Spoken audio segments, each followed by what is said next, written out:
അസ്സലാമു അലൈക്കും വറഹ്മത്തുള്ളാഹി വബറകാതുഹു.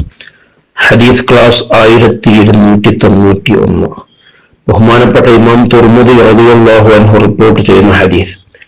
അൻ അബീ ഹുറൈറ റളിയല്ലാഹു അൻഹു ഖാൽ, അബൂ ഹുറൈറ റളിയല്ലാഹു അൻഹുവിൽ നിന്ന് നിവേദനം, അവിടുന്ന് പറഞ്ഞു, ഖാല റസൂലുള്ളാഹി സ്വല്ലല്ലാഹു അലൈഹി വസല്ലം, ഹബീബ് സ്വല്ലല്ലാഹു അലൈഹി വസല്ലമ തങ്ങൾ പറഞ്ഞിരിക്കുന്നു, ലാ യലിജുൻ നാറ, നരകത്തിൽ പ്രവേശിക്കുകയില്ല, റജുലുൻ, ഒരു മനുഷ്യൻ, ബകാ മിൻ ഖശിയത്തില്ലാഹ്, അല്ലാഹുവിനെ ഭയപ്പെട്ട് കരഞ്ഞ മനുഷ്യൻ. മനുഷ്യനാകുമ്പോൾ ജീവിതത്തിൽ ഒരുപാട് അരുതായ്മകൾ വന്നിട്ടുണ്ടാവും. തെറ്റുകളെ ഓർത്തു അല്ലാഹുവിനെ ഭയപ്പെട്ടു കരയുന്ന മനുഷ്യൻ, അദ്ദേഹം ഒരിക്കലും നരകത്തിൽ പ്രവേശിക്കില്ല. ഹത്താ യഊദൽ ലബനു ഫിൽ വറ, പാല് അകടിലേക്ക് മടങ്ങുന്നത് വരെ.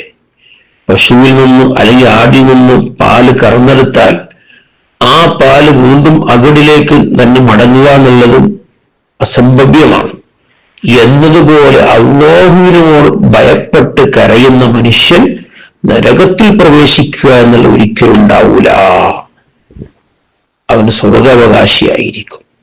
അല്ലാഹുവിനെ ഭയപ്പെട്ട് കരയുന്നവരാവണം. വലാ യജ്തമിഉ ഉബാറുൻ ഫീ സബീലില്ലാഹ്, അല്ലാഹുവിന്റെ മാർഗത്തിൽ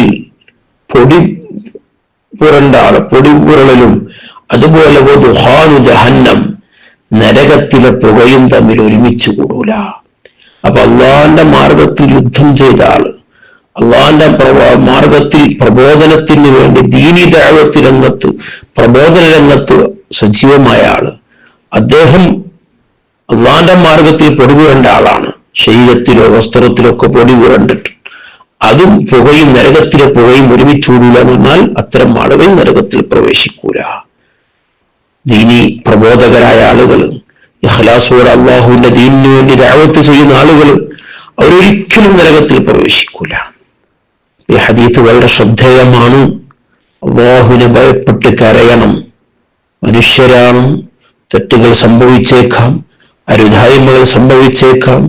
എല്ലാം റബ്ബിലേക്ക് തൗബ ചെയ്ത് മടങ്ങി റബ്ബിനെ പേടിച്ച് കരയുന്ന കണ്ണ് നമുക്കുണ്ടാവണം. അത്തരം ആളുകൾ ഒരിക്കലും നരകത്തിൽ പ്രവേശിക്കില്ല.